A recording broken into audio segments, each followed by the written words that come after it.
telah hadir di studio Orange Kompas TV Palmerah, Jakarta ada Prof. Bayu Dwi Anggono, Guru Besar Hukum Tata Negara Universitas Jember bersama saya di studio hari ini.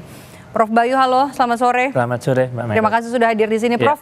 Kalau kita lihat aksi besar-besaran, diawali kalau kita lihat dari hari Rabu kemarin sebenarnya ya, kawal revisi Undang-Undang Pilkada ini juga tagarnya sudah menjadi trending topik, kemudian juga di media sosial juga Garuda ini.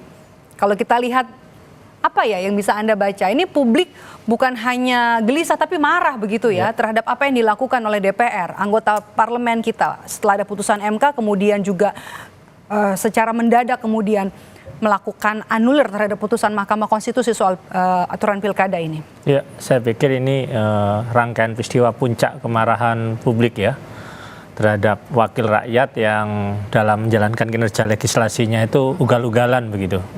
Ini sudah menjelang akhir masa jabatan, justru tindakan legislasinya makin jauh dari keinginan publik, makin jauh dari rasionalitas publik, bahkan semakin jauh dari konstitusi dan hukum. Saya pikir ini adalah akumulasi dari beberapa waktu belakangan bagaimana DPR kita ya makin jauh dengan harapan publik akan lembaga perwakilan yang aspiratif, yang melibatkan partisipasi publik dan senantiasa berpegangan pada nilai hukum dan konstitusi.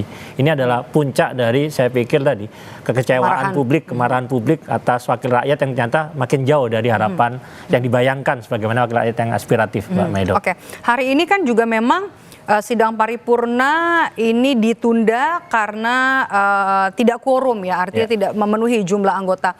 Apa yang bisa kita lihat masyarakat setelah marah dengan apa yang dilakukan oleh DPR, kemudian juga hari ini masih terjadi aksi di beberapa daerah bahwa akademisi, kemudian juga mahasiswa, aliansi dari banyak elemen masyarakat yang berusaha untuk tetap mengawal gitu, meskipun juga sudah ditunda. Artinya ini bukan akhir dari segalanya. Pengesahan revisi Undang-Undang Pilkada ini tetap berusaha untuk ditolak oleh publik begitu. Iya, peristiwa hari ini ya, penundaan ini bagi saya sebuah harapan sebenarnya. Karena kan kalau dilihat kemarin kan seakan-akan di badan legislasi itu DPR ya sangat bersikeras bahwa ini harus kemudian jadi undang-undang. Nah, kemudian penundaan pada pagi hari ini kan menunjukkan bahwa gerakan masyarakat ya, lintas elemen dari berbagai seluruh penjuru negeri, ini kemudian saya yakin berpengaruh pada DPR dalam mengambil sebuah keputusan. Harapan kita tentu penundaan ini ya nanti akhirnya adalah kemudian kesepakatan bahwa tidak perlu dilanjutkan pembahasan atau revisi undang-undang ini. Jadi tidak cukup hanya ditunda karena tidak quorum, tapi harusnya DPR menyatakan ya, karena kan pembicaraan tingkat 1 itu masih bisa kemudian dibatalkan oleh tingkat 2. Kan tingkat 1 itu baru kesepakatan di badan legislasi ya, perwakilan-perwakilan fraksi, tapi kalau tingkat 2 ini kan di paripurna. Saya pikir melalui kesempatan itu dengan melihat bagaimana respon publik yang sebagian besar ya, saya yakin menolak pengesahan ini, persetujuan ini, ya harusnya dipertimbangkan DPR. Satunya apa caranya? Ya pilihannya ada 3 menurut saya.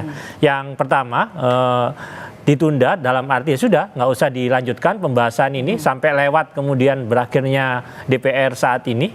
Atau yang kedua ya, DPR kemudian tetap melaksanakan paripurna, tapi dalam paripurna itu semua fraksi menyatakan kami memahami situasi publik, gejolak publik, aspirasi publik, kami menyatakan revisi ini tidak bisa diterima, artinya membatalkan kesepakatan yang ada di tingkat pertama.